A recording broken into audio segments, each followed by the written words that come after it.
Hizo silencio en Asensio y a la batalla de las piedras llegó tarde tras perder el 175. Con Juana de Arco tiró unos penales, a Cristóbal Colón le regaló un GPS y brindó a la salud de Sócrates con cicuta. Es Jona Rodríguez, que hoy nos trae otras historias imposibles de repetir. Bueno, historia use pero no abuse. Este vendría a ser el título de esta columna, mi primer columna, así que me siento un poco nervioso y tengo un poco de tos además, no sé si es por nervios o por la gripe que dejé atrás.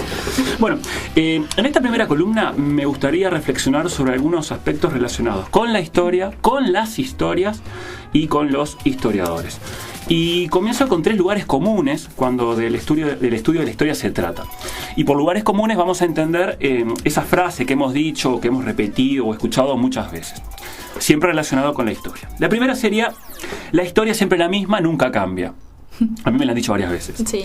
La segunda, alcanza con memorizarse fechas y personajes y listo. Esto dicho, esta es licial, ¿no? Esta es licial, Claro. dicho desde el más profundo tedio de un estudiante que debe dar el examen y salvarlo. Si lo sufrirá Jona como Tal docente, cual. ¿no? Sí, esta es la historia de nuestras vidas. Y el tercer lugar común es: todos los libros de historia dicen lo mismo.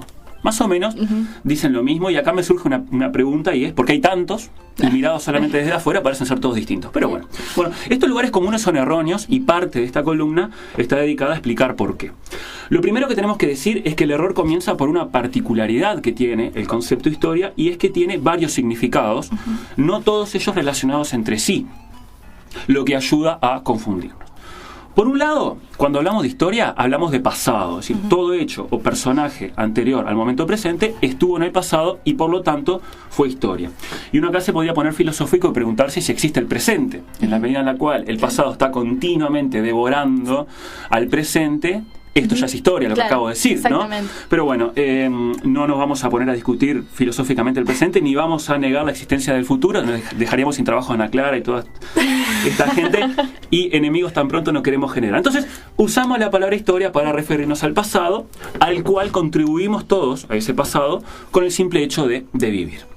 Por otro lado, utilizamos la palabra historia para referirnos a cuentos o novelas, que mezclan hechos y personajes reales o no. Cuando uno cuenta una historia, está narrando un cuento sobre el que no tenemos mayores pretensiones de verificabilidad, ¿sí? De que sea verdad. Es decir, cuando Emiliano, que recién estaba acá al lado mío, lee la obra magna de la literatura universal contemporánea, Las 50 sombras de Grey, no le pide a la historia que sea real. Lo que le pide es que sea atractiva, entretenida, que genere suspenso o que tenga un final inesperado. Esa historia, como cuento, puede ocurrir en el pasado, puede ocurrir en el presente, como puede ser una historia futurista.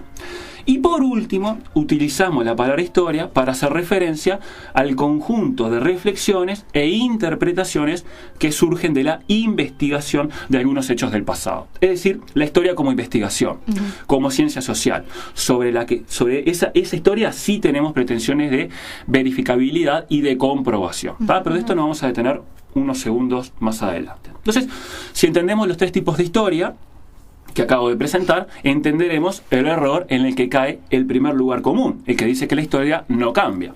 La historia como pasado no cambia. Es obvio que si pasó, nada de ello podemos modificar. En cambio, lo que sabemos del pasado y lo que interpretamos del mismo, sí cambia. Entonces, no confundamos historia como lo que pasó con historia como lo que sabemos sobre lo que pasó. Esa es una primera distinción que es muy importante.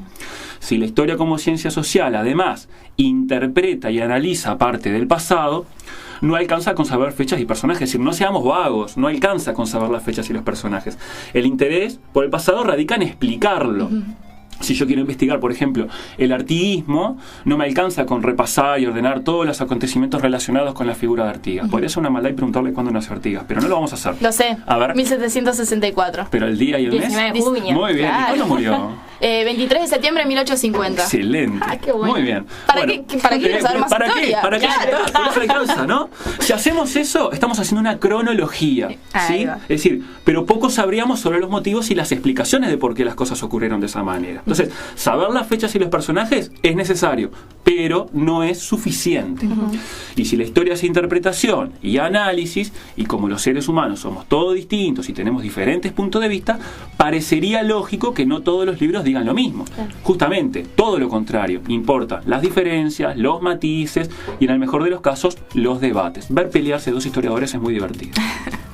Bueno, llegado a este punto, espero haber demostrado la falsedad de los tres lugares comunes, con lo que comenzamos esta columna, y esto no modifica nada el tedio del estudiante que debe estudiar para el examen y salvarlo de historia. Eso queda claro, no es el objetivo de esta columna ayudar al alumno. Entonces, dejemos a un lado la historia como cuento o como novela y vamos a concentrarnos ahora en la historia como sinónimo de pasado y en la historia como sinónimo de ciencia social. Vamos a quedarnos con ellas dos. La historia como pasado, dije antes, la hacemos todos, es decir, todos contribuimos con nuestras vidas para ella. En cambio, la historia, como la investigación del pasado, la hacen unos sujetos a los cuales le llamaremos historiadores, ¿sí? Y la primera imagen, por lo menos que me hago yo de un historiador, es de un hombre y una mujer, de lentes, avejentados, en la biblioteca, mucho libre, libros empolvados, taladrándote la cabeza con historias pasadas y personajes. Entonces, muy aburrido. Yo quiero asegurarles que no todos son así, ¿sí? No todos son así, y mucho menos que son personas inofensivas o inocentes. No vamos a discutir si son personas. Quedémonos con que no son inocentes y no son inofensivos. Y ahora voy a explicar por qué creo eso. Un historiador es básicamente un investigador del pasado. Pero la pregunta es, ¿pero es un científico? Entonces, para responder esto, tenemos que definir primero ciencia, para saber si es un científico. Y lo vamos a hacer señalando cuál es el método particular que propone la ciencia para explicar la realidad. Uno puede explicar la realidad cotidiana por varios métodos. Por ejemplo, a través de la experiencia, lo puede hacer a través de la tradición o lo puede hacer a través de la ciencia. Explicar a través de la experiencia sería basarse en las vivencias que uno tiene, en lo que uno observa cotidianamente. Explicar a través de la tradición es hacerlo a través de relatos que son heredados y que generalmente no se discuten, son aceptados tal cual nos llegan. La ciencia, en cambio, propone un método que se basa en la demostración y comprobación. Acá están las palabras importantes: demostración y comprobación de toda afirmación en base a pruebas, afirmaciones que no son definitivas, sino que son revisadas continuamente, lo que hace dinámico el conocimiento sobre la realidad. Y acá me pongo el uniforme de profesor y voy a dar un ejemplo. Bueno. ¿Entendieron, chiquilines? Esta es la parte de... Voy a poner un ejemplo porque veo caras de... Claro, veo caras de... ¿Qué estará diciendo? Entonces, vamos a explicar el fenómeno de la lluvia. Bien. ¿No? A través de la experiencia, la lluvia... Claro, exactamente. Sí. Porque es el único que conozco realmente. Sería decir que el cielo se pone gris y se escuchan truenos, por lo tanto va a llover. Esa es la experiencia, explicando la lluvia. ¿Ah? Explicarlo a través de la tradición sería como hacen algunas tribus, o como pasaba en la antigüedad, decir que es un regalo de los dioses. La lluvia vendría a ser un regalo de los dioses y no se discute. Explicar la lluvia mediante el método científico sería comprobar que el agua en la superficie terrestre, expuesta a altas temperaturas, se evapora, se eleva, se enfría, se convierte en gotas, cae por su peso. Es la única explicación de las tres que puede ser demostrada y comprobada. Por lo tanto, es la científica. Entonces, volvamos a la historia. Dejemos a un lado la lluvia, que mucha falta nos hace.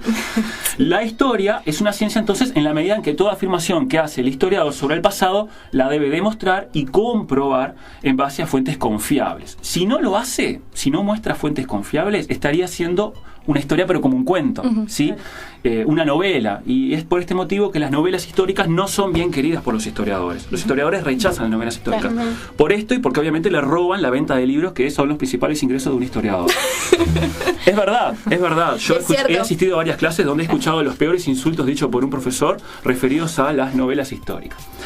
Entonces, si la historia es una ciencia social, para distinguirlas de las ciencias naturales, porque acá los de física y química se enojan, los historiadores son científicos. Bien, gracias. Bien, obtuvieron el honor. Hiciste recordar la cientificidad de las ciencias sociales, los científicos, lo encontré de vuelta. Exactamente. Entonces, lo habíamos perdido. Exactamente. Habíamos dicho hace un instante que el historiador investigaba el pasado, pero que no solamente repasaba fechas y personajes, sino que fundamentalmente interpretaba y explicaba por qué las cosas ocurrieron de esa manera. Y esto no es un dato menor, y acá es el punto al cual quiero llegar.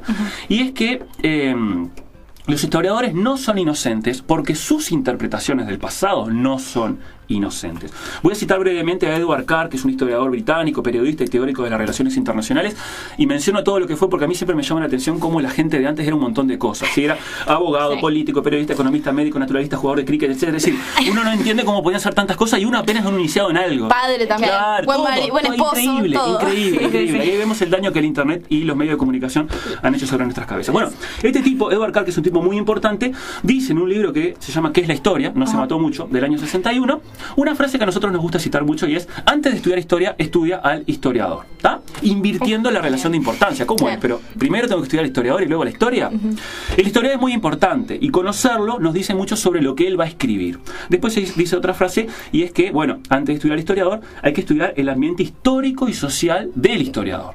Entonces la pregunta, para limpiar un poco el escenario, sería: entonces las interpretaciones del pasado están influenciadas por el historiador y el historiador está influenciado por el ambiente histórico social en el que vive. Para esa respuesta, que parece compleja, para esa pregunta que es compleja, una sola respuesta y es sí. Y es bueno que así sea. Simplemente, ¿cuáles son algunas de las influencias que puede tener un historiador?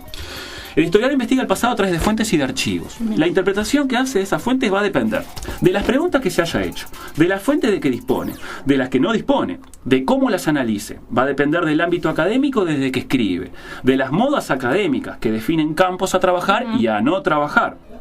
Va a depender del financiamiento que haya obtenido para investigar y de quién se lo dio. Va a depender del momento histórico en el que va a escribir, de lo que se quiere recordar y de lo que no se quiere recordar. Va a depender de las vivencias personales del investigador, de sus memorias, de los intereses económicos y sociales y políticos que afecte positiva o negativamente. Va a depender de su ideología, de sus creencias, y todo esto sin dejar de cumplir con la necesidad de comprobar toda afirmación con pruebas confiables. ¿Sí?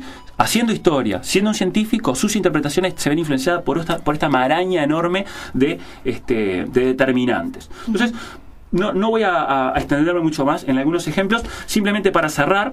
El panorama es bastante complejo, ese era mi objetivo, complejizar un poco antes de hacer otras columnas de historia y decir otra verdad que Carr tenía razón, pero a no desesperarse. Y acá quiero traer a George Orwell, que señala en su famosa novela de 1984, en la cual se basa la película Gran Hermano del 84 y el programa lamentable que todos conocemos. Él dice una frase de comienzo que dice así: quien controla el presente, controla el pasado, y quien controla el pasado, controlará el futuro. Entonces, la historia puede ser un arma de control social, en la medida en que nos recuerda algunas cosas, pero oculta otras. Interpreta de alguna manera y no de otras. Entonces, en toda esa operación hay intereses que son necesarios conocer. Si yo controlo el conocimiento del pasado, puedo influenciar las decisiones presentes y con ello, de alguna manera, también determinar en algo el futuro. Y no caigamos en un error, para terminar, muy común en la actualidad, que es vivir la inmediatez del presente. Es decir, creer que todo es presente y lo fue siempre y lo deberá ser así. Conozcamos el pasado, usemos ese conocimiento como forma de entender nuestro presente y ser individuos y sociedades, ojalá Dios me escuche, críticas y menos engañadas. Pero ojo, use, pero no abuse.